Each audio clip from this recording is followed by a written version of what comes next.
I love to run, so it's one of the few things that I don't need to look for motivation. I don't look outside and say, oh, gee, I have to go out and run. I look outside and say, I can't wait to get out there.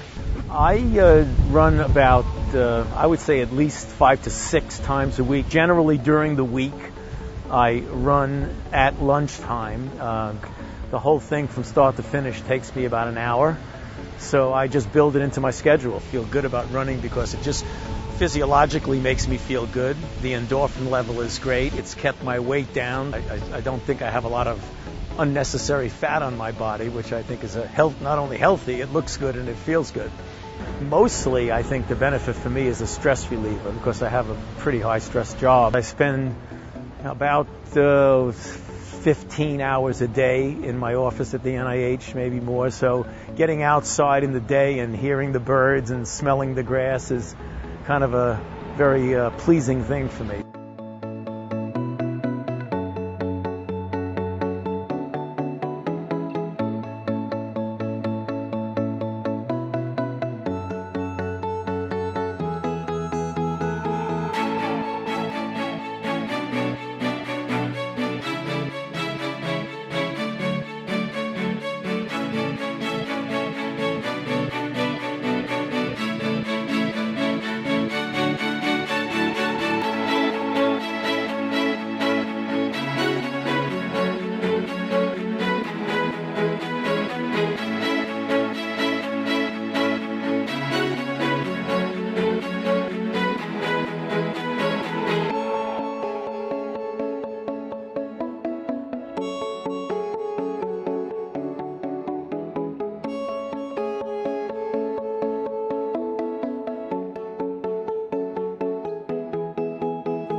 There will be a surprise outbreak.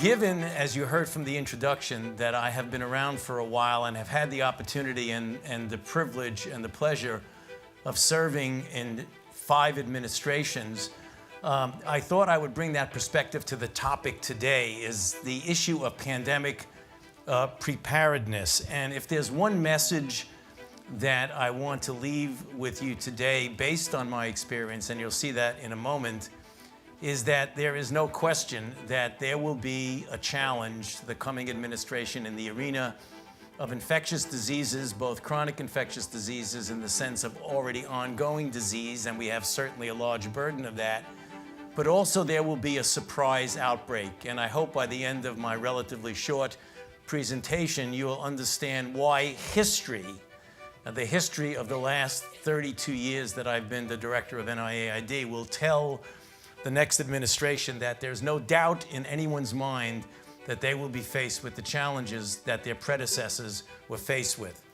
So for those who think that infectious diseases is gone, there's so many people who've made foolhardy statements not knowing at the time that they made them. I usually show a quote from an old Surgeon General or an old pundit in infectious disease. So I thought I'd pull this one out from Sir Macfarlane Burnet, who was actually a Nobel Prize winning immunologist, who made the statement, as many did, to write about infectious diseases is almost to write of something that has passed into history.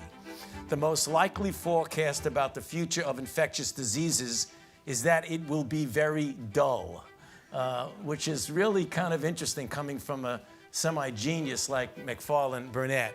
And I think what he did, and the mistake that so many people have made, is something that several of our panelists have already referred to. And that is a failure to look beyond our own borders in the issue of the globality of health issues.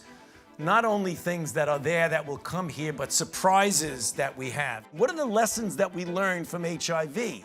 One, you have to commit substantial financial and human resources. These things don't get addressed spontaneously by themselves. You have to enlist the best and the brightest investigators in both basic and clinical research. You have to involve the community, be it the gay community in the United States or the community in Africa and West Africa when we dealt with Ebola, or the people in South America when we're dealing with Zika. You have to have cross-sector collaboration. You can't do it alone. The CDC can't do it alone. The NIH can't do it alone. You do it with all of us, with industry, with global organizations, with philanthropy and NGOs, and you gotta get the leaders and the policymakers involved. What is for sure that no matter what, history has told us definitively that it will happen because infectious diseases, as I said 8 years ago in this article with David Morans and Greg Folkers, that it is a perpetual challenge. It is not going to go away. So the thing we're extraordinarily confident about is that we are going to see this in the next few years. Thank you.